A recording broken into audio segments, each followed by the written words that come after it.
Maluwalhating araw sa inyo lahat mga kaibigan. Na-try nyo ba mag-ulam ng honey, no? Yung mga old school student dyan na mga naka-experience nito, no? Shout out sa inyo. Palang inyong likod, OFW sa Pinas, si Mark, ang nagtitipid na manggawa dito sa Pinas. Pasimple-simple lang tayo sa trabaho at ordinaryong manggawa lang tayo dito sa Pinas. Kaya ang sahod ko ay 456 lang kada araw. Kaya inuugali ko magtipid. Pero ito, bawi naman tayo sa kain mga kaibigan. Try na natin kung masarap talagang ulam ang honey. Pero sa akin hindi na to try pala, no? Para sa mga nanonood na lang. Kasi noong high school ako, madalas ako mag-ulam nito.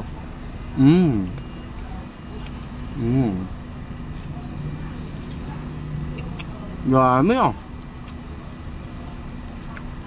Pero nung high school ako mga kaibigan, isang piraso lang nito ang inuulam ko. Kaya ngayon medyo mayaman na ako, oh.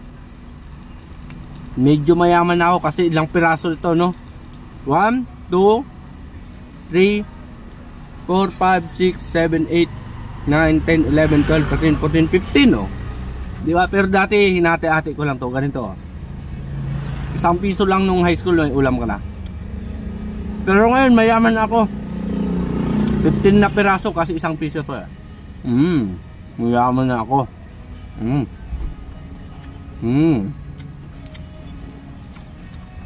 Tunay na pagtitipid, no? 15 pesos lang may ulam ka na.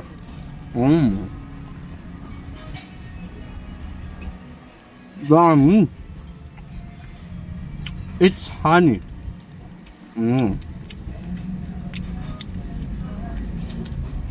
Legit yan na honey mga kaibigan, no? Walang daya.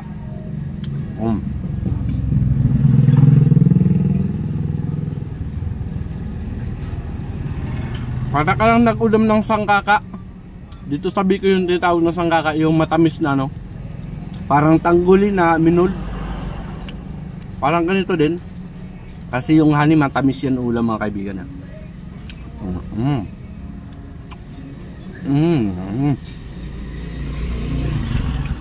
Nama.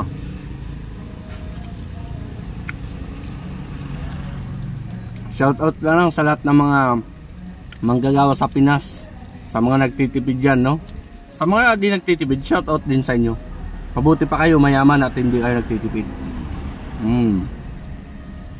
Nom.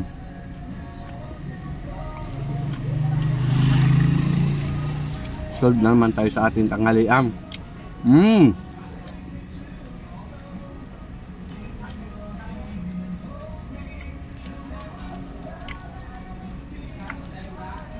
Nandito kami ngayon sa Tigaon, Camarines Sur.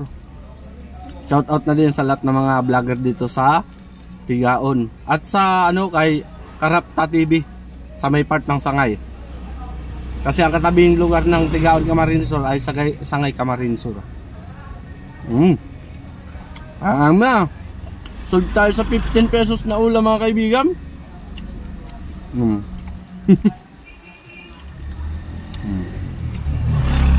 Partida, isang kamay lang pambukas ko niya.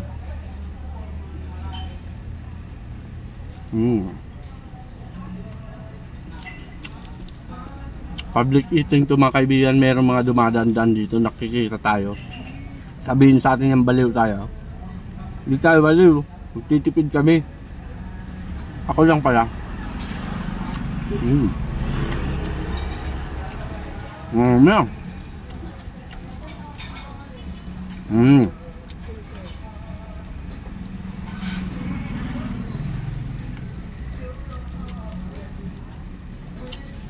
Sobra pa nga yung mga kaibigan. 15 na piraso.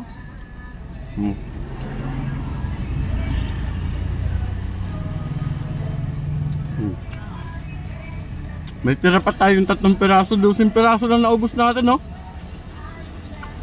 Tipid talaga, may tira pa panghapunan, no? Pwede pa yung panghapunan mga kaibigan.